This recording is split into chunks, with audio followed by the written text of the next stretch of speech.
حجي، هلا. تعال شوف ايش سويت هني.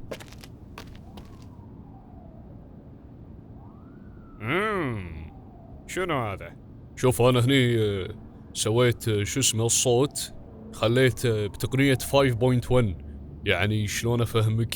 يعني محيطي، عرفت؟ يعني لما تلبس سماعة تسمعها من كل الاتجاهات، نفس الافلام شلون دولبي اتموس، نفس الفكرة هني.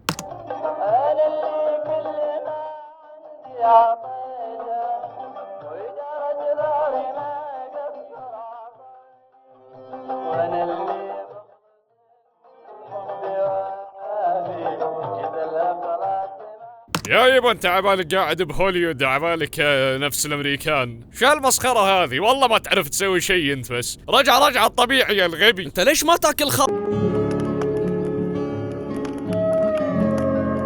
عقدة الرجل الأبيض، هذه أكثر العقد المجتمعية خطورة. نعتقد دائما أن الرجل الأبيض هو أفضل من الجميع، ويقصد عادة بالرجل الأبيض الأوروبيين والأمريكيين سواء رجالا أو نساء. نعتقد أن المصمم الأجنبي أفضل من المصمم العربي، مع أن أسماء كثيرة عربية مشهورة في عالم الغرب.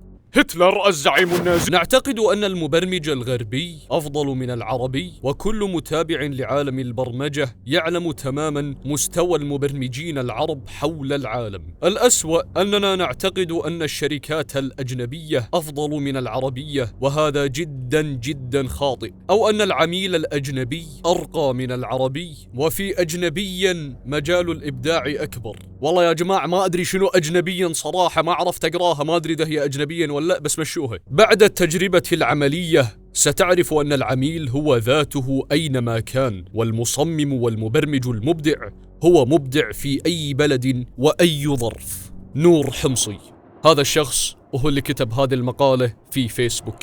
أتمنى أنكم تشوفونها، وهو منزلها بفيسبوك وأنا خذيت الكلام منه، وأشكرك يا أستاذ نور حمصي. إنزين يا جماعة الخير، شنو يقصد نور حمصي في هذه الرسالة أو هذه المقالة؟ اللي يقصده نور حمصي أو هذا الكلام مو جديد، مو أول ما نكتبه نور حمصي. الكلام يقصد بأن مع الأسف في دولنا مثلا عندنا نظرية بأن الأمريكي أو الروسي أو الأوروبي أو البريطاني أو أيا كان يعرف يا أخي بالبرمجة، ويعرف بالسيارات، ويعرف ما أدري شنو، أحسن منك. أنت تسوي شغل بأي شيء وهو يعرف يسوي شغل ممتاز. نفس الشغل يا جماعة الخير، أو نفس النظرية مع الأسف بالأفلام وعالم صناعة المحتوى. يا جماعة أقسم بالله مرة وعلي أوادم يا أخي يعبد الغرب، والله يعبدهم عبادة. شلون؟ أنا في أحد الأيام شفت أحد الأشخاص ما شاء الله عليه كان مصور في تيك توك،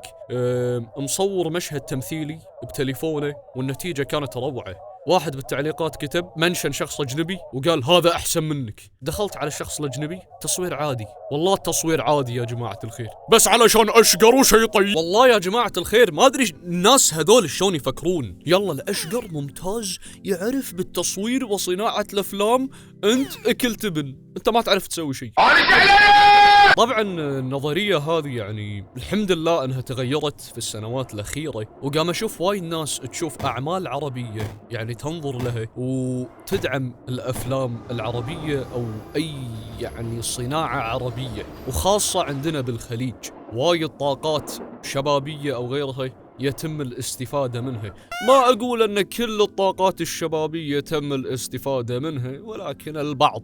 أقرب مثال أنا قدامكم، يعني لو مستفيدين مني كان ما دشيت يوتيوب، بس يلا معلش عادي، تجيني الفرصة بإذن الله. طبعا يا جماعة الخير، الموضوع هذا مو مقتصر فقط على الأفراد اللي ينظرون بهذه النظرة، لا، مع الأسف عندنا شركات يعني عربية. مثلا عندنا فيلم طلع هني ما راح أذكر اسمه، كان تقريبا أكثر اللي سوى المؤثرات البصرية كانوا أمريكان. أمريكان، مع أن في كويتيين يسوون مؤثرات بصرية قوية جدا، لكن مع الأسف ما استخدموهم. ويلا الأمريكان زينين، يجيبوا واحد أمريكي، يجيبوا مؤثرات بصرية سووها أمريكان، لازم أمريكان. والله العظيم ما راح أذكر اسم الفيلم، لكن هذه النظرة أن والله المؤثرات البصرية أو غيرها وقيسها على أي شيء. في شركات والله العظيم، في شركات ليه يومكم تنظر بهذه النظرة، مو بس بصناعة الأفلام، بأي شيء ثاني. وأقرب مثال أنه يتم استخدام الطاقات الشبابية العربية بشكل ممتاز، وايد ناس ينظرون لها على أنها شيء ممتاز، بدون لا يقولك والله ليش المخرج مو أمريكي أو بريطاني. فيلم مندوب الليل، واللي كان مخرجه علي الكلثمي، ومن بطولة محمد الدوخي. وطبعا يا جماعة الفيلم هذا ما ينوصف، أنا أتمنى أنه ينزل بالنت في القريب العاجل. انا شفته بالسينما، نزل عندنا بالكويت، شفته بالسينما، وايد كان ممتاز. الانتاج 100% سعودي، كان ممتاز الى ابعد درجه يا جماعه. والحلو، الشيء الحلو ان المشاهدين ما قالوا والله سيء، جيم اوف. طبعا في ناس انا والله اذكر بتيك توك، في ناس قالوا الفيلم يشابه تاكسي درايفر. والله تاكسي درايفر لكن الأكثر يا جماعة الخير كانوا من العرب الكويتيين والخليجيين والعرب بشكل عام اللي شافوه بالسينما. أغلبهم إذا مو كلهم مدحوا الفيلم وقالوا عنه حلو. الفيلم يا جماعة الخير كان 100% سعودي، من مخرج من كاتب إلى آخره كانوا عرب، أو بالأصح سعوديين. ونفس الشيء مع الفيلم الكويتي القديم بس يا بحر. فيلم بس يا بحر اعتقد يا جماعة الخير نزل بالستينات، وحصل اتوقع على ان اول فيلم كنا اول فيلم يدخلون كاميرا تحت الماي، يعني اول مرة تصير بتاريخ السينما ان حطوا كاميرا تحت الماي وصوروا فيها تحت البحر. كان بفيلم بس يا بحر الكويتي، وكان انتاج كويتي او عربي بنسبة 100%، وتلقى يعني اعجاب كثير من الناس في ذلك الوقت. الحين ما انصحك تشوف الفيلم لان الفيلم ابيض واسود اخي العزيز، و300 بكسل يعني الجودة رايحة. يعني بوقته كان حلو، حاليا ما اتوقع ممكن تشوفه كامل يعني. التفكير هذا مع الأسف يا جماعة الخير إلى الآن موجود. أنا ممكن أني ركزت على صناعة الأفلام، أدري، لأن هذا الشيء الوحيد اللي أنا يعني نظرتي فيه عميقة شوي وبحثت عنه أكثر. ما راح أدش بسالفة صناعة السيارات أو غيرها لأن ما بحثت فيه. أكثر شيء بحثت فيه اللي هو الأفلام، مجال الأفلام. والحمد لله يعني حاليا احنا قاعد ندش بشكل رهيب وقاعد نطور بالأفلام عندنا بالوطن العربي، وإن شاء الله نشوف مستوى أعلى جدا. لكن النظرية هذه أو عقدة الرجل الأبيض للحين موجودة مع الأسف عند وايد ناس. مو وايد، أنا بالغت، لكن موجودة.